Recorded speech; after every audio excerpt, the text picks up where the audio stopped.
Um, I'm in grad school because the real world scares me, and I'm kind of just using it as a buffer zone to figure out what I want to do.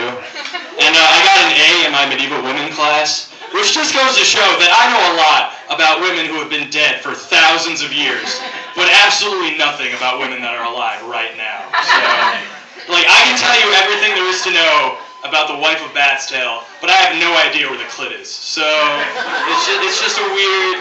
It's kind of like describing that would be like a Jules Verne novel. It's like he roamed through the thicket with wild abandon, not really knowing what he was doing, to engage the pleasure center. But after he realized that it could not happen, he went to go find his own pleasure center, which he could engage with much virility and much tenacity. I read books. I've been watching a lot of Christmas specials because it's the season, and one of the ones that doesn't make sense to me as I watch it more is the original Grinch, because if you really think about it, he begins and ends that special with a congenital heart defect, and nobody gives a shit. It's just like there's some med student out there just bewildered. It's like, well, if his heart is 3 sizes too small, how does it pump blood to the rest of his body? Did he get gangrene? Is that why he is green in the first place? Why do the Who's hate him so much? Is there like, there's some weird unwritten answers to that, and I think too much. Do you guys think the original plan for him was for him to steal Hanukkah, but he didn't want to make 8 separate trips because he didn't want to kill his dog? So, like, geographically, Mount Crumpet is a nightmare, and Max, being the noble but very diminutive Norwich Terrier that he is, could not make that trip. And he realized, hey, I can do this all in one night. Let's just do that. Fuck the Who's. I used to be a virgin. I couldn't figure that out.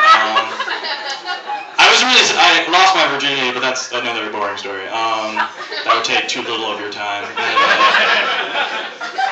I was really scared of what was going to happen to me if I died a virgin, because I didn't want to go up into heaven and be one of the 72 virgins waiting for a suicide bomber.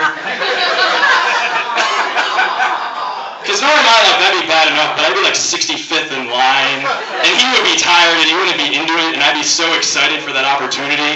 I'd be like dry humping him into oblivion, looking into his eyes, searching for that moment of connection, but it would never show. And I'd become like a clingy ex-girlfriend, just going to his palace at the pearly gates, and then one night I'd summon up the courage to do something, and it'd be raining because there's a hole in the ceiling of heaven, according to this joke, and I'd just be pounding on the gates, hoisting a stereo, blasting the Arabic version of In Your Eyes by Peter Gabriel, and trying to get his attention. He's like, oh man, I got another one in me, let's do it!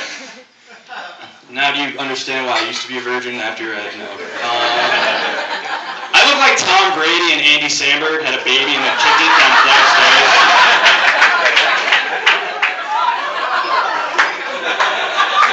I didn't even finish the rest of that joke. But it makes sense because I'm really quirky and weird. I'm super athletic, and on a semi-consistent basis, I disappoint half of New England, so it makes sense. I think the worst time to start the wave is during a fundraiser for tsunami awareness. You start going for it, like, 2 tsunami? All right. These are the things I think about alone. I don't go out much. I write in a little notebook my thoughts and ruminations about life, and then I tell them on stage because you guys ever not have sex for so long that you spend more time thinking of excuses to the girl that's going to break the streak than actually having sex?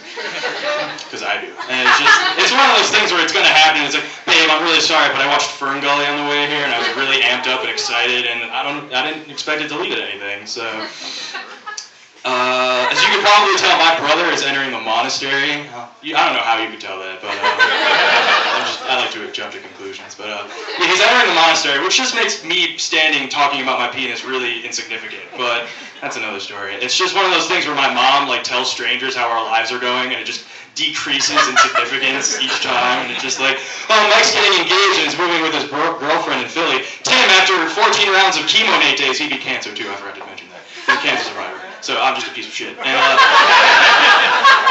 after 14 rounds of chemo in 8 days, saw the light of God and is now spreading that joy to other people. Oh, that's great. What's Kevin doing?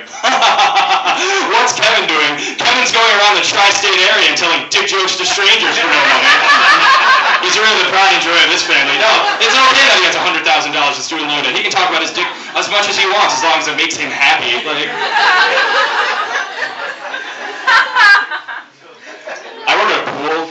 there, and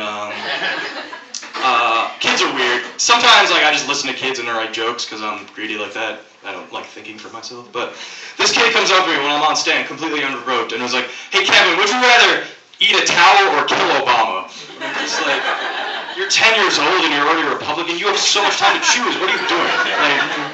I was like, "That depends. Can I put mustard on the towel? And more importantly, does Obama know I'm coming for him? Most dangerous game." Like, just think about that. That's a really short, nerdy story reference, right?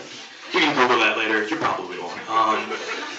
And another kid comes up to me on stand while I'm shirtless, trying to get a tan. He was like, "Hey Kevin, you're really hairy." And I was like, "What?" He's like, "Kevin, you're really hairy." And I look at him and I was like, "Well, that might be true, but you have a speech impediment. Guess which problem's easier to solve?"